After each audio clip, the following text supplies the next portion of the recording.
Hello everyone, Denise Carpenter from ReikiAssociates.com here.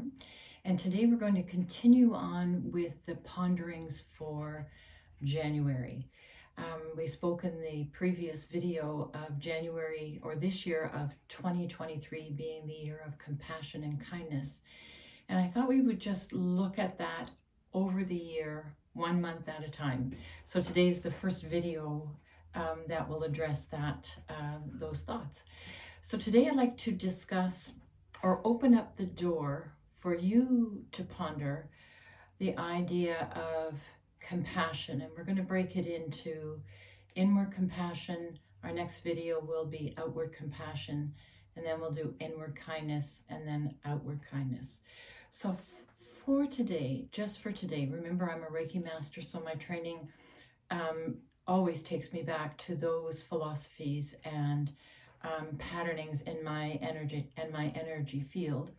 So let's begin with the idea that we are energy beings having a momentary human experience.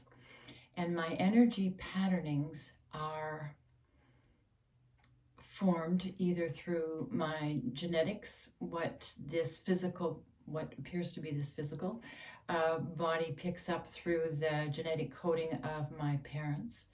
It will be formed through the teachings of my family emotionally, of society emotionally, of our culture emotionally, of our country, of our experience of the global population as a whole.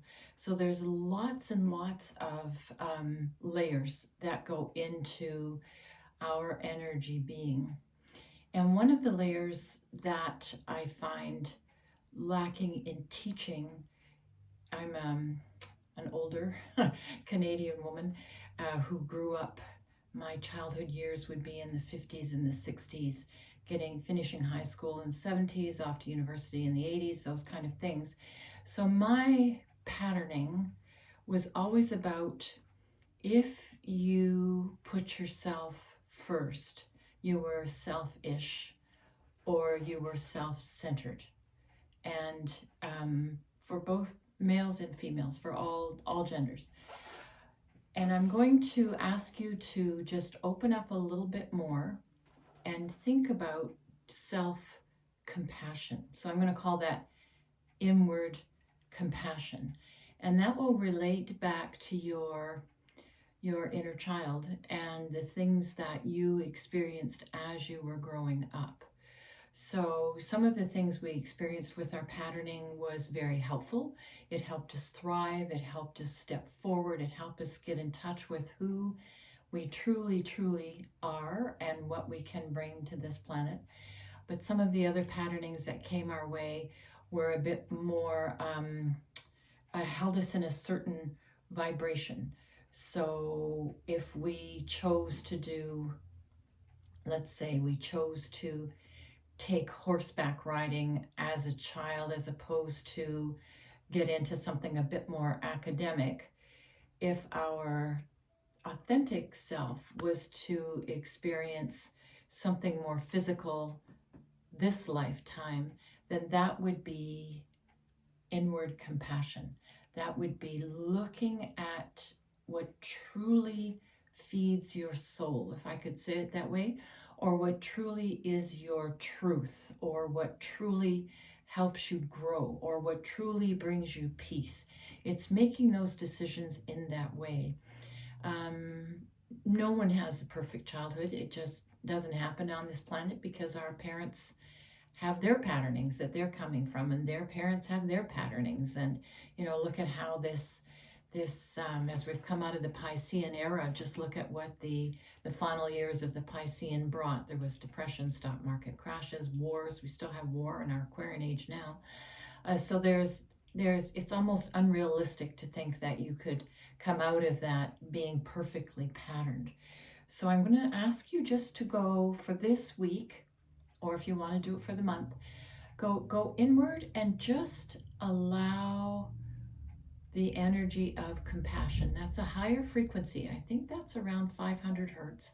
So allow in meditation or eyes open, eyes closed, walking meditation while you're at work, while you're doing dishes, while you're doing laundry, while you're shoveling driveways, while you're doing whatever you're doing. Allow that energy of inner compassion to move into your conscious awareness. If you find that difficult, think in terms of energy. So I need to vibrate now at about 500 hertz, and just feel your body do that. Or think of one of the most enjoyable times you've had in your life, and start from how that time helps you feel and move forward from there. But for this week, I'd like you to focus on, or this month, focus on inner compassion, so that we can truly start to connect with our inner self, our authentic self, our true self. And then that's as far as we have to go. We can make other decisions later, but step one is about inner compassion. And if I can just hearken that back to the Reiki principles for a little bit, it's again all about going back to basics. So sleep, make sure you get enough sleep, you're eating food that works well with your body, you're spending some alone time, you're spending some social time, you've got kind of a work-life balance going on. Just those basics, those would all be looked at as inner compassion. So I hope that's not too out of the box. I hope it's something you can relate to. If you found it helpful, please like and subscribe to my channel, or pass this video on. If you'd like to receive regular notifications of the videos, please tap the bell, and we will see you next week with a discussion on outward compassion. Namaste.